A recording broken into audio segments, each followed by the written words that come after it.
Alright, what's happening YouTube? Top Hat Guy here, and today I have a special guest star, my soulmate, Chloe. And today we're going to do something a little different. We have a new segment that I'm going to do called the Clovers and Top Hat Guy Library Talk. And in this segment, what we're going to do is we're going to choose a book. We're going to read we're going to read a chapter. And at the end of that chapter, we're going to then make a video and discuss and compare either if the book has a movie, compare the book to the movie. If it doesn't have a movie, we're going to then just discuss, we'll figure that out when we get to it, really. But luckily for today, the book we're going to start the segment off on is the Harry Potter series. If you couldn't tell by the wizard robe I'm wearing, of course. And as you can tell with my robe, I'm a Gryffindor, and by her adorable shirt here, I'm a Hufflepuff. And we've seen all the movies, and I've read up until Half-Blood Prince. I haven't read the Half-Blood Prince, but she hasn't read the books at all, and so this is her first reading. And I thought it would be exciting to do a segment about her first reading. I know YouTube loves first-hand views about, first-timers reading and playing and all that kind of thing. So I hope, I figured y'all would enjoy this. So to start off, how did you think first? Do you like the book more? Also to mention real fast, she kind of got her hands on her copy a little sooner than I got on mine, and because of that, she decided to read a little ahead of me. So we ain't starting on chapter 1 here, where I actually told her, since I couldn't get my hands on it for a couple of days, because she got hers on the weekend, I couldn't get mine until the libraries on the weekdays. So she read until chapter 5, and we're starting on Diagon Alley today. So, for the first 5 chapters, what did you personally think compared to the books and the movies? Which one do you prefer so far? I prefer the books so far because they give a lot more detail and a lot more backstory than the movies are able to. Yeah, I can definitely agree with that. Do you want to give any detail, like which in the first, let's talk about the first 3 chapters first. How did they differentiate between the movie a little bit? Well, by the first one, it gives a lot more detail about when Harry was dropped off, what his family was like before he was dropped off, about how the family interacted with each other, how the teachers at the school gave him to his family, how they felt about leaving him with that family. It just gives a lot more detail than the book is really, and the movie is really able to go into, because it is a movie, and that's a lot of times how it happens with a book and a movie. So very true. It's sad that the movies don't have as much time for detail. But that was an excellent response, honey. Thank you so much. That is a great point too. We all wish that movies could just get that little more detail, But what did you think about the chapter that we are now currently on, Diagon Alley? How do you think it differentiates with the movie? And also, is there any characters? Sorry, there's vehicles that come by very often. But do you think there's any characters or more details in characters in the book than the movies, or vice versa? Well, I like the chapter. First of all, it is much longer. It is one of the longer chapters that I've read so far. And the entire scene that we just read about is probably 15-20 minutes max of the movie. Yeah. So you're obviously given a lot more detail. You're introduced to one of the pivotal characters of the series that you don't get to meet until they're at Hogwarts in the movie. Indeed. Do you want to say that name real quick? That is Draco Malfoy. If you have not seen the movies or read the books, he is a very, very pivotal character in the entire series. How would you characterize Draco personally? In one word. In one word, I would say complicated. Complicated? Okay. I do not personally like him, but I also do not blame him entirely for how he is, because I think it is partially because of his father and who his father is and what his father is like.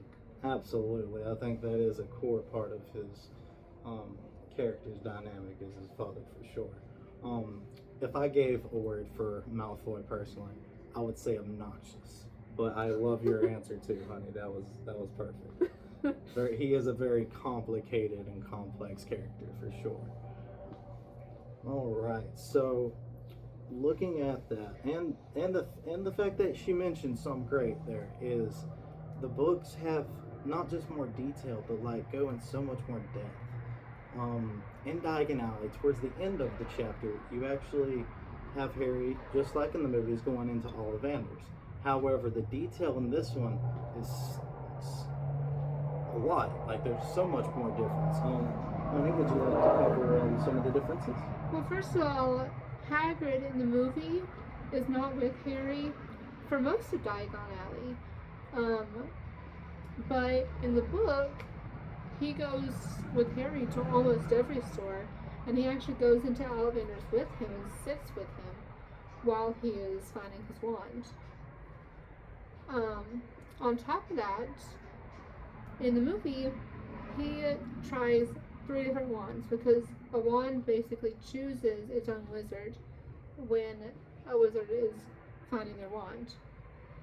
In the movie, he tries a total of 3 before he finds his wand. But in the book, there's so many more wands that he tries before he finds his wand. It mentions that it packs up stacks up all the way on a chair. Also, in the movie, it said that the other 2 wands that he tried before his wand were types like his parents, who, if you haven't read the book or seen the movies, his parents are deceased and they're very well-known wizards. So the wands that he tried were his parents, and he was not fit with either of those 2 wands, so he had to try another one. Because the wand chooses The wizard. the wand chooses the wizard. Indeed. Wonderful answer.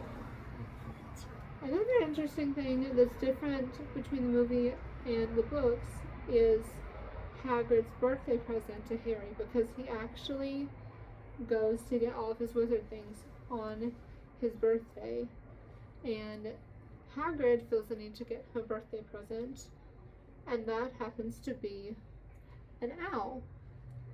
In the movie, he comes and he surprises Harry with the owl as his birthday present, because every wizard is allowed to bring a pet, and that is either a rat, a cat, or an owl. And a toad, I believe. Oh, toad. It is a toad. I think It's not a rat. It's a toad. I suppose Ron's is just unique, but I mean, I imagine there might be other rats. I don't know. It might just be because he's been hand-me-down and they might have accepted rats in the past. We'll have to get further in the book to see about that, actually. That's a curious point to bring up. In the book, it only says toads, cats, or owls. It doesn't even mention a rat. But if you watch the movie later on, a huge character actually ends up being main character's rat. But later on that, That's for later, y'all. However, in the book, he decides to have Harry come with him to pick out his owl, which is named Hedwig, and we did not bring Hedwig out here for our video. All right, we'll do that for now on. We forgot. We did. Got the robe, but forgot the owl. How could I? But yes, that is absolutely right, and it's honestly it's so much more captivating. Diagon Alley is in the book. It's extremely vivid. You have kids on the side also talking about the Nimbus 2000, which I think is a scene in the movie as well, which they portray really well. But you know, you have in the book you have the conversation with Malfoy where he kind of goes into it a little bit in a snarky Malfoy way, mind you, but he does, and it's a little more background than you get, and you get to hear a little bit about everyone's favorite sport, Quidditch. Which in the movie, it's later that he learns what Quidditch is. Yeah, he actually doesn't learn about that until he gets offered to be the Seeker himself by McGonagall after catching Neville's Remember Rule. So I think that's about wraps up this chapter pretty well. I think we've covered a good basis and ground of the chapter. So I guess I need to just ask this overall. Are you excited for this book? I'm very excited. Hear that, y'all? She's very excited. Being 5 chapters in so far, would you recommend this book to people who haven't read it yet? Oh, definitely. Alright, you hear that, y'all? Even if you've seen the movies, which I have seen all the movies, I know the entire story, but I am finding something new every page that I read. So it's almost like hearing an entirely new story. And that's the beautiful, magical world of books right there, and just a very short paragraph. That's beautiful. Alright, so if y'all have read the books or watched the movies, please feel free to share your own opinions and your favorite characters, or how you feel about Draco down below. Comment down below, and if you like the video, like and share it and subscribe. Thank y'all so much for joining us today. Say bye, Chloe. Bye, YouTube.